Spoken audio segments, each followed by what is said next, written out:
오늘의 사연 시작하겠습니다. 안녕하세요. 저는 30대 초반의 남자입니다. 너무 답답하고 힘들어서 이렇게 글을 쓰게 되었네요.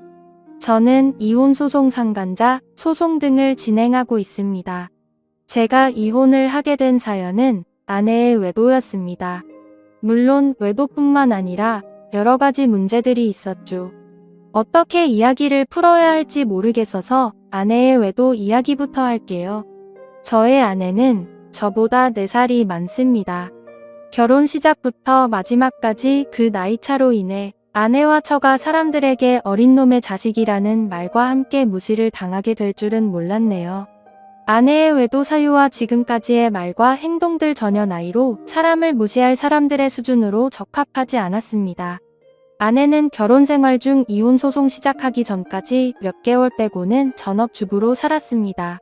소득 활동은 오롯이 저의 몫이었습니다. 혼자 소득 활동을 하는 게 억울하진 않았습니다. 누군가는 해야 할 역할이었고 가족을 위한 당연한 일이었으니까요. 아내는 매일 집에만 있는 게 너무 스트레스였다고 이야기합니다. 여러 취미 활동 좋아하는 것들 해보고 싶은 것들을 해보라고 권유했었습니다. 하지만 아내는 제 조언을 무시하고 선택한 게 온라인 게임이었습니다. 동적인 활동이 여러모로 게임보다는 좋을 듯하여 차라리 밖에 나가 친구들을 만나라고 이야기하곤 했었습니다. 그럼에도 아내는 하루에 적게는 4시간가량 많을 때는 8시간에서 9시간가량을 게임에 몰두하였고 심각한 게임 중독 증세까지 보이기 시작했습니다.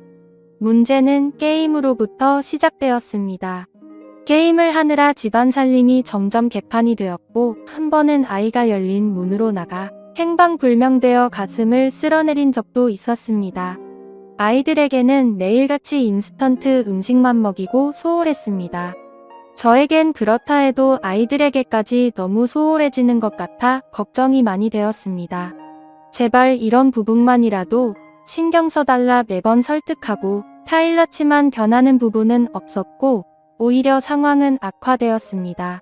아내가 어느 순간부터 이어폰을 끼고 게임상의 친구들과 대화를 하기 시작했습니다. 물론 저는 대수롭지 않게 생각했고 아내가 스트레스를 풀기 위함이니 마음에 들진 않지만 크게 신경 쓰지 않았습니다. 그러던 중 아내에게서 이상한 행동들이 발견됩니다. 아내가 게임에 집착하면서 이어폰을 귀에 꼽은 상태로 잠이 든다거나 평소와 다르게 밤에 속옷만 입고 있는 경우가 많아졌고 새벽마다 잠에서 깨어 누군가와 통화를 하는 일이 잦아지기 시작했습니다. 이때까지도 심각하게 생각하지는 못했습니다. 결혼 생활 내내 전화나 문자 카톡 전체를 매번 전부 지워놓고 무음으로 해놓고 다녔지만 의심하지 않았어요.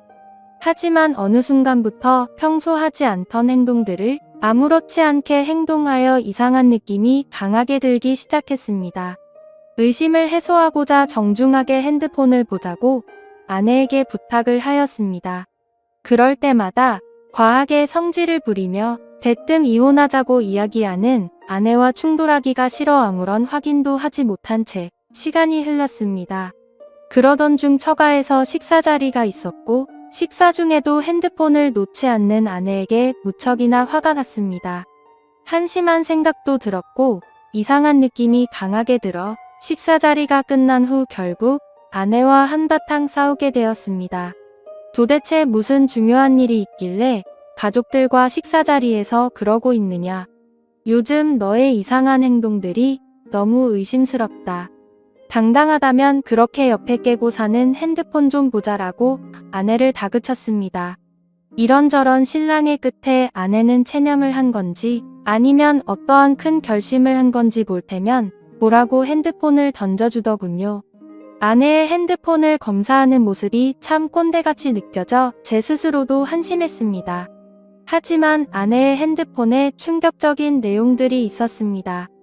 보다 보니 하트 표시로 저장되어 있던 인물과 이런저런 대화를 나눈 내용이 있더군요. 내용은 사랑한다, 보고 싶다, 이혼하겠다 등의 문자 내용과 영상통화를 하며 나눈 대화를 주고받은 내용, 그리고 차마 눈뜨고 볼 수 없는 사진들까지 적나라하게 있었습니다. 이게 뭐냐고 바로 아내에게 따졌고 아내에게서 황당한 응답을 듣게 됩니다. 한마디 미안하단 말도 없이 오히려 적반하장으로 이렇게 됐으니 그냥 이혼하자고 이야기하더군요. 그냥 게임 속 작은 문화다. 실제로는 전혀 이상한 일 없는데 의처증으로 왜 사람 피곤하게 하냐고 합니다. 차라리 그냥 이혼하자며 이혼 후에는 차라리 본인도 자유롭게 살겠다며 이 생활이 너무 지치고 힘들다고 따집니다. 이혼하면 그냥 핸드폰 대화 내용 속에 그 상대와 잘해보겠다고 하면서요. 처음에는 믿기지 않았습니다. 아니, 믿고 싶지 않았지요. 한편으로 멍하기도 하고 너무 황당해서 그랬는지 오히려 아무렇지도 않은 느낌이 들었네요. 결국에는 게임으로 그 외도 상대를 만났고 그놈과 게임도 같이 하고 영상통화, 카톡, 문자, 전화 등 심지어 전화상으로 더러운 영상통화까지 했더군요. 제가 같은 집에 살고 있는데 이런 말도 안 되는 짓거리를 하고 있었습니다. 아내와는 정말 말이 안 통했습니다. 일단 전 그놈과 아내에게서 진심 어린 사과를 받고 싶었습니다. 아내의 상간남과 통화를 하게 되었습니다. 증거가 모두 있는데 본인은 전혀 알지 못하고 해당 내용은 모른다고 잡아떼더군요. 이 쓰레기 같은 자식이 아직 어려서 그런지 새삼을 좀 모르는 것 같아 이러저러한 향후 절차를 말해주며 겁을 주니 실토를 합니다. 옆에 아내에게도 똑같은 질문을 물어보면 아내가 거짓말을 하는 건지 상간남과 서로 말이 맞지 않더군요. 그래서 저는 체크를 하면서 하나하나 따졌고 상황이 이상하게 돌아가는 걸 감지한 그놈은 전화를 일방적으로 끊었습니다. 전부 거짓으로 그놈과 짜고 치던 거짓말들이 적나라하게 드러나게 되었습니다. 그걸 참 그동안 바보같이 몰랐었네요. 너무 많이 믿고 살았나 봅니다. 당장 따게 한 대 올리고 내쫓는 게 맞지만 순식간에 벌어진 일들에 대해 정리할 시간을 가져야겠다고 판단했고 아내에게 작은 기회를 주었네요. 머릿속이 복잡한 상태로 며칠이 지났습니다. 보통 다른 사람들의 경우를 보면 아내가 미안해서라도 신뢰를 다시 회복하기 힘드니 어느 이유에서든지 거절을 하더라도 자신의 잘못의 행동에 대한 죄책감이 동반되는 행동을 하는데 아내는 달랐습니다. 오히려 본인의 행동이 정당한 행동이며 조금이라도 감정 상하는 일들이 쌓이면 당연하게 가정을 내치고 외도하는 게 맞다는 기적인 논리를 주구장창 늘어놓더군요. 더불어 이 과정 중 아내는 어이없는 폭행을 저에게 수차례나 하더군요. 여자가 때려봐야 얼마나 아프겠냐마는 그때까지만 해도 다시 시작할 수 있을 거라는 바보 같은 작은 믿음에 일단 참았습니다. 그러나 흉기를 든 아내에게 상처까지 생겨버리는 일이 벌어졌습니다. 아이에게 못 볼 꼴 보이는 것 같아 근처 사는 동생네 잠깐 보내놨습니다. 저는 너무나 화가 났고 이성을 잃고 눈이 돌아간 아내에게 한순간 정이 확 떨어졌습니다. 도무지 이 여자같이 데리고 살 사람이 아니다 판단을 하니 이후 저도 냉정을 찾게 되더군요. 그동안 작은 희망이라도 갖고 살았던 제가 참 바보 같았다는 생각이 들었고 바로 경찰을 불렀습니다. 경찰이 집까지 도착하는 와중에도 아내는 뭐가 그리 잘났는지 고래고래 소리 지르며 난리를 쳤습니다. 결국 경찰서까지 가게 되었고 아수라장 속에서 조서를 쓰게 되었습니다. 저는 무조건 아내에게 처벌을 원한다고 강력히 주장하였고 그 길로 경찰서로 나왔습니다. 아마도 폭행에 대해서는 벌금형 이상 나오기는 힘들 것 같다고 이야기를 전해 들었고 아내는 그 후로 처가에 들어가 살게 되었습니다. 이때까지도 저에게 사과 한마디 없더군요. 그리고 이 정신 나간 여자가 그 후에도 본인 SNS에 이러저런 사진들과 그 상간남 사진까지 올리며 처녀인 척을 하고 있더군요.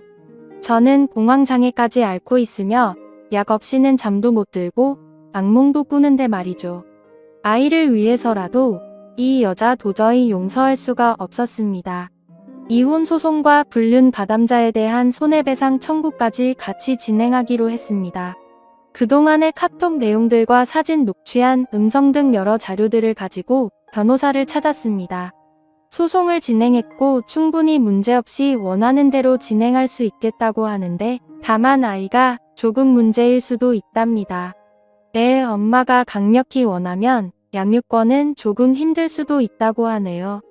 이게 말이 되나요? 이 정신 나간 여자애까지 본인이 떠안을 거라고 생각은 안 하지만 혹여나 그렇게 될까 내심 걱정을 되더군요.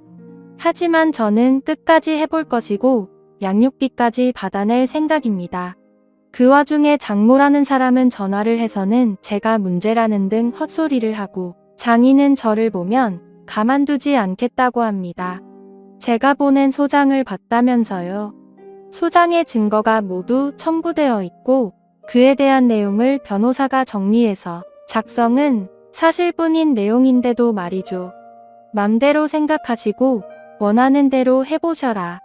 나 이제 빠꾸 없이 제대로 간다고 끊었습니다. 그에 비해 그 자식이라는 말이 딱 여기서 나온 말 같습니다. 너무나 명백한 아내의 규책 사유에 어떻게 이렇게 뻔뻔하게 나올 수 있는지 어이가 없더군요. 맘 같아서는 오히려 제가 장인을 찾아가 딸년 잘 키우라고 두들겨 패고 싶은 심정이었습니다. 아내의 그놈은 소송 중 알아보니 아내보다도 무려 13살이나 어린 놈이었습니다. 나이를 알고 나니 이 여자 알고는 있었지만 더 한심해지더군요. 13살 연하라네요. 정신 나간 이 여자 그 한계를 끝까지 보여줍니다. 이 상간놈은 경기도 모처에서 학교를 갓 졸업하고 사회복지사 일을 한다고 합니다. 어떻게 이렇게 한 가정을 파탄내고 윤리 도덕의식을 강조하는 직업을 가질 수 있는지 의문만 드네요. 이 년놈들 끝까지 타협 없이 제 남은 인생 모두 투자해 인생 망하게 해주렵니다. 못난 제 사연 끝까지 들어주셔서 감사합니다. 좋은 하루 보내시고 좋은 반려자와 평생 행복한 일만 가득하시길 바라겠습니다. 저는 오늘도 힘들지만 힘을 내보렵니다. 오늘의 사연 들어주셔서 감사합니다. 여러분의 생각은 어떠신지 댓글 달아주세요. 재미있게 시청하셨다면 구독, 좋아요 부탁드립니다.